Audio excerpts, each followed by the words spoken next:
البيان الختامي للقمة العربية الإسلامية. البيان الختامي للقمة العربية الإسلامية. العدوان على قطر واستمرار الممارسات الإسرائيلية العدوانية يقوض فرص تحقيق السلام بالمنطقة. إدانة الهجوم على قطر الذي يمثل تصعيداً خطيراً يضاف إلى سجل الحكومة الإسرائيلية الإجرامي.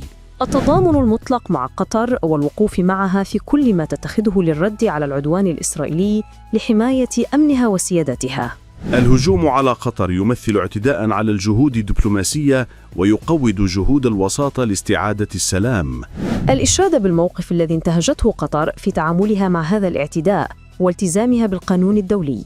دعم الجهود القطرية المصرية الأمريكية لوقف العدوان على غزة وإرساء السلام والاستقرار بالمنطقة.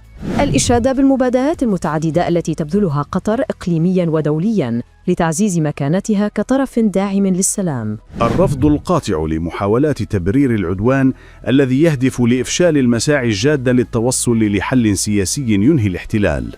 الرفض الكامل والمطلق للتهديدات الإسرائيلية المتكررة باستهداف قطر مجدداً أو أي دولة عربية وإسلامية. الترحيب بإصدار جامعة الدول العربية قرار الرؤية المشتركة للأمن والتعاون في المنطقة. نؤكد مفهوم الأمن الجماعي والمصير المشترك للدول العربية والإسلامية والاصطفاف لمواجهة التهديدات.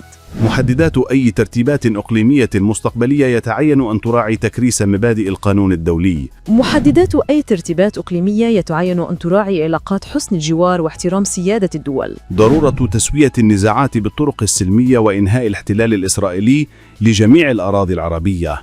الرفض ضد مخططات إسرائيل لفرض أمر واقع جديد بالمنطقة والتي تشكل تهديداً الأمن الإقليمي والدولي.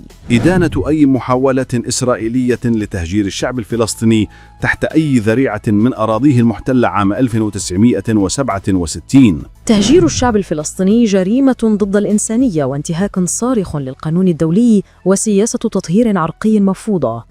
ضرورة تنفيذ الخطة العربية الإسلامية لإعادة إعمار غزة في أسرع وقت ممكن.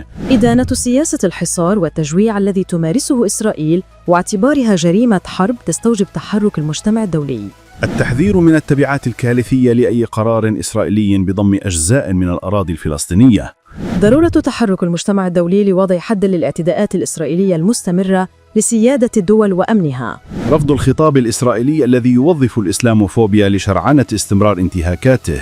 الترحيب باعتماد إعلان نيويورك عن حل الدولتين وإقامة الدولة فلسطينية مستقلة.